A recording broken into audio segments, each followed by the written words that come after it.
We're going to be talking today about physical options, ways of engaging our body, mind, spirit, or soma-soul psyche.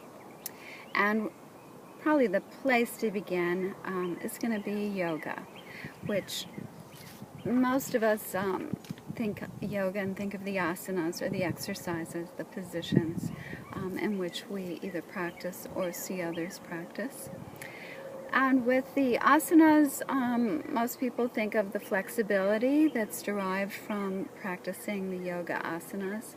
But of course, there's also the strengthening aspect of yoga, many times balancing on our hands and bearing the weight of our entire bodies on our upper torso. This also works to develop bone density, which is extremely important in the maturing process. But also with the balances that are a piece of yoga, we see the development of proprioceptive cognition.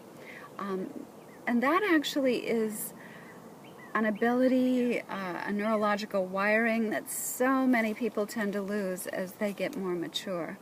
Because unlike a child, most adults don't run out to the parking lot and find the most narrow place to balance on one foot, or stand in the middle of the kitchen balancing on a stool. But it's extremely important because, of course, one of the fears of many people in old age is that of falling and breaking a hip. So this need to maintain that ability to balance becomes increasingly important as we become chronologically superior. Of course, another piece of this puzzle is that of developing or maintaining our aerobic endurance, which is going to be addressing the needs of the heart and our whole circulatory system, our respiratory system, because when we're working aerobically, we've got the blood pumping. Many people have issues with blood pooling in their calves, creating varicosities, and the act of walking, biking, or running, of course, is pumping that fluid and that blood back toward the heart. And of course, respiration, the more physically aerobic our exercise pattern engages us, the more we are breathing fully and deeply. You can't get too far in a run if you maintain a very shallow breath pattern. It's just not possible. We also step into this arena of breath. And of course, in yoga, breath is very important. It's usually married to the asanas, or integrally connected with the asanas. Inhaling usually as you rise skyward, exhaling as you flow back toward the earth. But one way of imagining the significance of breath is actually to watch a baby and see that whole body breath, where it's not, certainly not just the lungs, but the whole back is expanding and contracting as the little one is very quietly asleep. I think it's a good metaphor for what is possible even as adults to breathe with our whole bodies.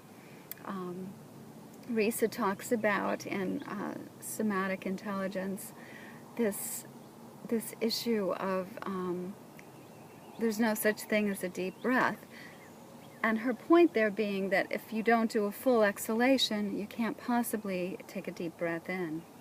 In her book, Awakening Somatic Intelligences, she talks about the different diaphragms in our body, but probably one that is most easily connected to, I think, is the diaphragm that is directly under your heart, at the base of your rib cage, where your ribs point upward. This is the area where the slightest jab to the diaphragm there can render somebody totally helpless on the ground, gasping for breath. It's actually a move used in self-defense. And the the reason for that is, of course, it throws the diaphragm into spasm, and you cannot take in a deep breath. However, the diaphragm is also very connected to emotions.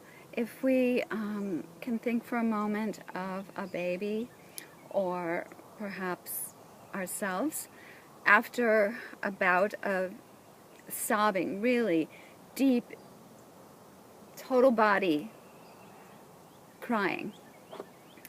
Often that sobbing is followed by that kind of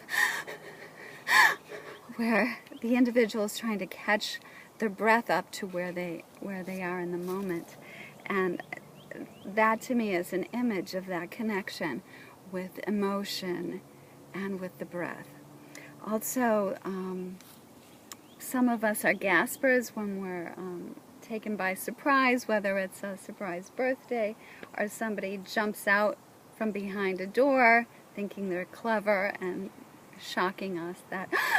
That intake of breath, very much like the startle response of a newborn where everything pops open and the little one is jarred. But in that gasping response, what we have is that sudden intake of air. And again, it's the connection of surprise or shock or fear with the diaphragm, with this sudden intake of air. Unfortunately, many people also hold their breath when they're dealing with pain. Usually that increases their experience of the pain, but it's not uncommon. One of the ways of dealing with that, however, is many of the breathing techniques to help deal with pain, for instance, the Lamaze technique, actually take their idea from yogic breath. Dr. Lamaze studied yoga as he was developing his approach to enable birthing mothers to have more control, and also, of course, as a way of dealing with the discomfort of childbirth. With that idea of dealing with discomfort in the breath, a drishti or a focal point is often used, as well as during meditation, whether the focal point is a physical spot on the wall, a candle, an iconic image. In all of these cases, what we're looking at is a connection for us to drop into deeper focus. And in meditation, I think what is most effective is when it comes out of activity. I think that is one of the reasons that the yoga asanas, of course, are usually preceding the moment of meditation where we bring our body into stillness. And that stillness comes from a place of releasing. We've stretched, we've strengthened, we've done weight-bearing exercises, we've balanced, and now we're releasing and coming into that moment of stillness. It's a way of following the breath. Most meditation practices focus on the intake and the release of the breath. Perhaps not to change or control it, but to just be mindful of it. Other practices have very specific breath patterns or sounding patterns that go with that breath. And the idea is, of course, when we slow down our breathing, we slow down our heart rate, which is exactly why many physicians are now prescribing yoga for their patients recovering from heart attack. It's that centering, that self-awareness that comes from focusing on the breath, which also slows down their heart rate. It's also a practice that some people choose to use to train themselves to release and relax into their breath, so that when they have sensation of panic, they can fall back on this practice of taking a deep cleansing breath, of exhaling the tension, of breathing in energy, exhaling stress, and then beginning to feel a sense of, I can do this, I can slow down my heart rate, I can ease into my breathing. Of course, it's a quieting of the mind.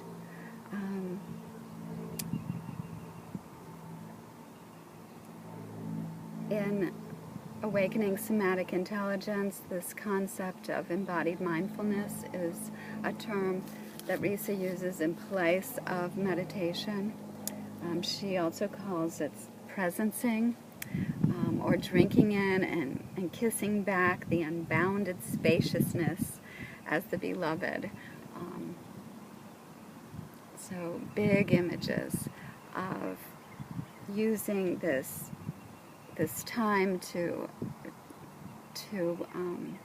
be in quiet stillness and meditation as a way of moving inward. She also calls it non-directed prayer. I've often explained it to my students as in opposition to the kind of prayer many people have been taught, which is essentially, a shopping list to the divine. Can I please have this? Can you help me with that? Redirect her path. Could you get him to realize XYZ? A request list. With meditation, we have this opportunity to listen to the voice of the divine from within, or to tune into our highest self.